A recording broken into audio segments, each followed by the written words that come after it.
2025 ini tahun bagi kita amat mencabar. Dan kita mulakan dengan dentuman yang agak kuat. Kerana dari segi wacana ekonomi, kita ada Forum Ekonomi. Kita mulakan dengan umpamanya tingkatkan hubungan dan kerjasama dengan rakan-rakan jiran. Dengan Perdana Menteri Singapura, Lawrence Wong, kita luncurkan program raksasa pembinaan Johor Singapore Economic Zone yang menjadi juga fokus kekuatan bagi Johor Singapura dan persekitarannya. Sebentar lagi, Presiden Indonesia, Prabowo Subianto akan datang untuk kunjungan kerja sambil makan tengah hari dengan saya dan kemudian pulang kerana lawatan rasminya itu akhir bulan. Tapi yang pentingnya ialah kerana usaha kami untuk memastikan Indonesia Malaysia bekerjasama mengangkat kekuatan ekonomi. Dan di antaranya ialah kerjasama dengan syarikat utama Indonesia dan khazanah dan syarikat utama di Malaysia, termasuk dalam bidang digital yang kita tekankan sebagai transformasi digital. Esok, Perdana Menteri Jepun Ishiba akan sampai ke Malaysia dan kita akan bicara beberapa isu pelaburan, perdagangan dan juga suatu rencana baru yang sangat kritikal dari segi peralihan tenaga atas ikhtiar Premier Sarawak Abang Jo sama Petros dan kerjasama Petronas, dan kita harap dalam perbincangan itu akan mencana menjadikan Malaysia khususnya Sarawak sebagai hub tenaga bagi rantau ini. Sebelum itu, sementara rehat beberapa hari di Langkawi, saya sempat bincang dengan Dr. Thaksin, mantan Perdana Menteri Thailand, yang akan membantu saya dalam kerja kepengurusian ASEAN untuk meningkatkan bidang kerjasama dengan Thailand, dengan negara yang dianggap Indo-China sebelum itu, termasuk dalam bidang-bidang seperti selain daripada yang disebut microchip, semikonduktor, tetapi juga tentang blockchain yang menjadi juga suatu bidang atau aspek yang harus kita bukan sahaja terokai tetapi tangani sebagai satu kenyataan yang tidak boleh dirongkai. Sebab itu forum ekonomi seperti ini memberi ruang kepada kita. Seperti mana saya sering tekankan kepada KSN dan Sri Samsul Azri, mengingatkan jentera kita supaya fokus kita itu mencari helah dan jalan untuk mengangkat kekuatan ekonomi. Saya ingin sebut hal-hal yang agak baru ini terokai. Kerana kalau kita ketinggalan seperti kita dengar sebentar tadi, walaupun seperti mana industri semikonduktor di Pulau Pinang itu agak lama, tetapi kalau tidak sedia untuk meneroka bidang baru, kita akan ketinggalan.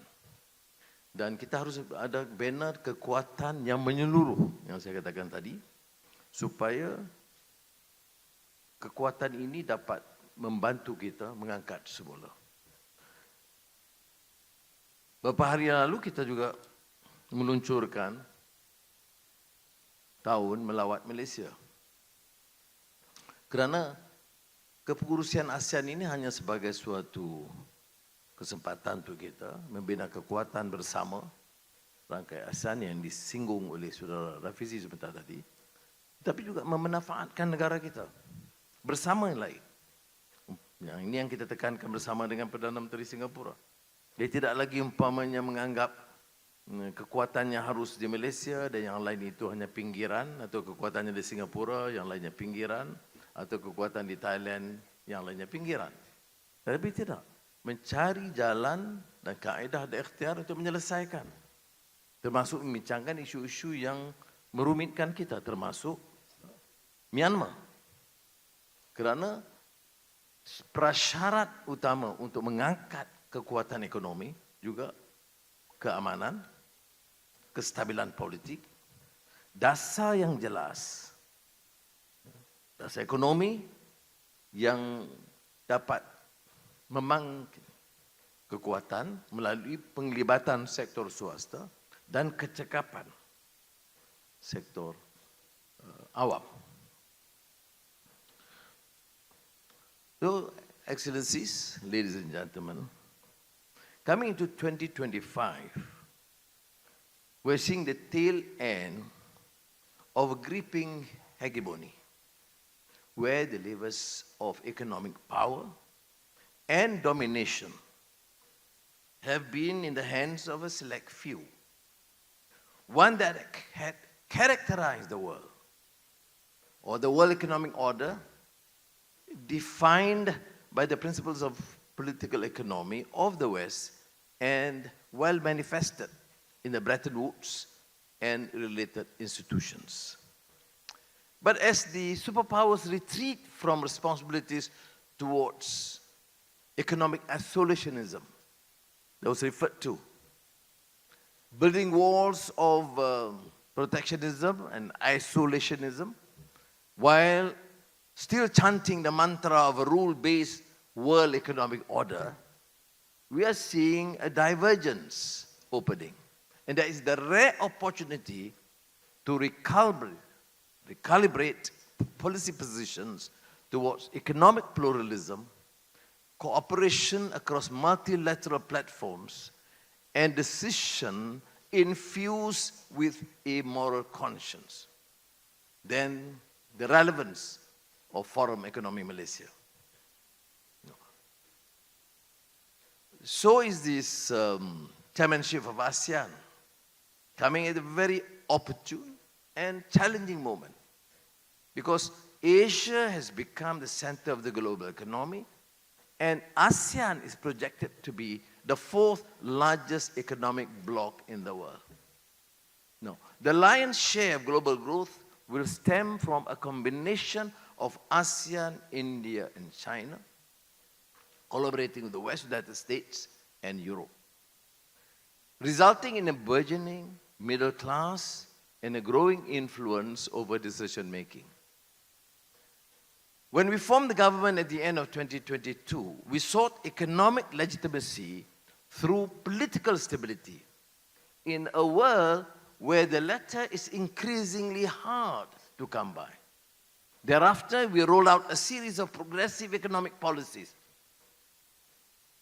in our growth narrative, the economy madani, fiscal space, and people-centric initiatives, whilst being driven by the fervor of institutional reform. The economy has rebounded dramatically, alhamdulillah, and we are seeing an influx of strategic investments across the board, and impressively and substantially in renewables and AI infrastructure. A shifting world economic order, and empowered ASEAN, and a stable Malaysia means we are no longer satisfied with playing the spectator. We must therefore take up the mantle to chart the path forward in three leadership domains. And this is, of course, the critical issue of economic leadership by development role modeling. And now the outdated belief that economic reforms must be ideologically driven fails to appreciate the nuances of a nation's development.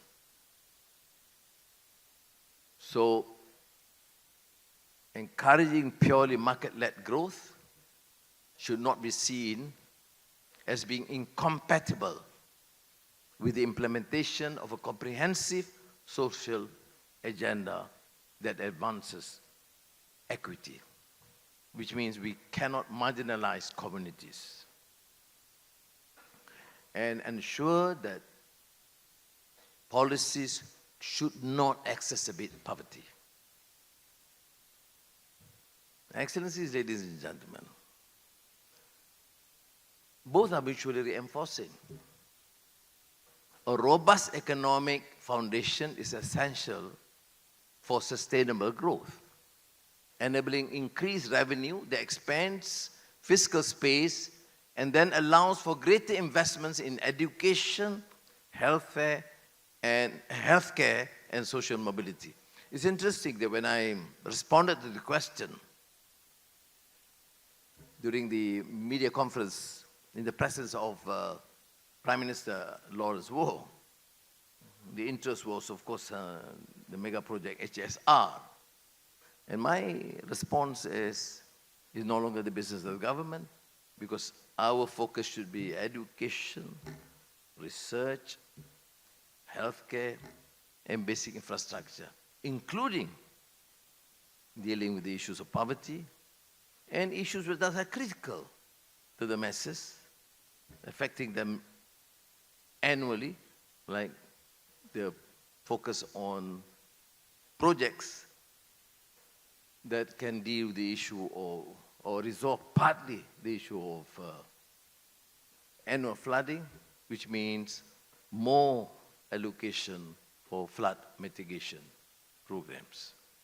Now, this is to my mind the foundation of economy madani, humane economy for social justice, a concept that we have advocated for decades and reiterated in last year's Khazanah Megatrends Forum. Not dissimilar to the progressive capitalism of Professor Stiglitz, this is where governments are bold in setting rules, for example, on environmental protection, financial regulations, and others needed for the proper running of the economy to ensure that it works for all and not just for the few. In 2024, Malaysia successfully tamed inflation, reduced unemployment, and stabilized our currency. We have, thank you. But I must remind my colleagues, the cabinet members are here. We are not here to promote a culture of contentment or complacency. We always admit and accept the fact that there is room for improvement, and I always popularize what George Bernard Shaw used to say, the room is big for improvement. Now, but we have to acknowledge the fact that we have had record highs in job creation and also the best performing stock market in ASEAN. Internationally, our foreign direct investments are historic and our region leading in the areas of semikonduktor's and data centers. In 2025, here comes a challenge that you must address and deliberate during this forum. We want to double down on our geographical centrality as a conduit for electricity, talent, and supply chain diversification. Specifically, ASEAN energy grid, from Laos across to Thailand, Malaysia, Singapore, from Sarawak to IKN, Sarawak undersea cable to Semenanjung and to Singapore. It's a fantastic feat in terms of advancing ASEAN, its cohesive force, and in terms of energy grid for ASEAN region. At the same time, we want to refine our expertise in oil and gas, semiconductor, and Islamic finance, so we can be the global market leaders in each field. It's our neutrality, centrality, and openness for partnership that makes us a natural hub for all. Now, economic leadership is about getting the fundamentals right. It's sticking to the prerequisites of high growth, low inflation, and fiscal discipline. Nice mantra, difficult to implement. Yeah. Low inflation, fiscal discipline. My goodness, in 2 years as finance minister, I realized fiscal discipline is a tough job. Now, as a means to also advocate for the values that undergird our economic structures of equity, energetic populace, and entrepreneurship vigor, this is our values-based growth. Finally, we must pioneer through leadership, through dialogue. It is evident that for any civilization to thrive, it must harness and harvest ideas through dialogue, discourse, and debate. Besides its intangible value as intellectual exercise, such engagement strengthens policymaking, making it more robust, comprehensive, and empirically grounded. It gives more sense to the meaning of democratic accountability. That we listen, we engage, we make the necessary adjustments because we do not claim that the government knows best. Unless we are prepared to listen and make the necessary adjustments, admit our flaws, and make the necessary adjustments. This is a tradition not a stranger to us in the East. We have the spirit of musyawara, of gotong royong, and in Islam, وَشَاوِرْهُمْ فِي الْأَمْرِ فَإِذَا عَزَمْتَ فَتَوَكَّلْ عَلَى اللَّهِ. That we are instructed to consult among ourselves, but once decision is made, then proceed with all the strength and vigor and leave it the rest to Allah subhanahu wa ta'ala. So there is that consultation, but there's an end. Once decision is made, then we must have that political resolve and the spirit and the commitment to implement to the best of our ability. This is what is required in a country, because continued debate on